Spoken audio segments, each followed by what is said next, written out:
நடப்பு ஆண்டில் பதிவுத்துறையில் 2200 கோடி ரூபாயும், வணிக வரித்துறையில் 10,000 கோடி ரூபாயும் கூடுதல் வருவாயாக கிடைத்துள்ளதாக அமைச்சர் மூர்த்தி தெரிவித்துள்ளார். மதுரை ஆலத்தூரில் பதிவுத்துறை மாநில பணி மற்றும் அனைத்து அரசு அலுவலர்கள் சங்கத்தின் மாநில பொதுக்குழு கூட்டம் நடைபெற்றது. கூட்டத்தில் சிறப்பு விருந்தினராக கலந்து கொண்டு பேசிய அமைச்சர் மூர்த்தி, வணிக வரி மற்றும் பதிவுத்துறை வாயிலாக தமிழக அரசுக்கு 87% வருவாய் கிடைத்துள்ளதாகவும், வணிக வரித்துறையில் பணியிடங்கள் அதிகரிக்கப்பட்டுள்ளதாகவும் தெரிவித்தார். இன்னைக்கு அரசுக்கு வரக்கூடிய வருவாயில நம்ம 2 துறை தான் 87% கொண்டு வரோம்.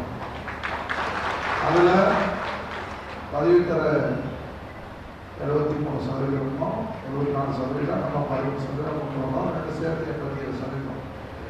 கடந்த ஆண்டை விட பதிவுத்துறை 2200 கோடி இந்த ஆண்டு கொண்டு வரும்.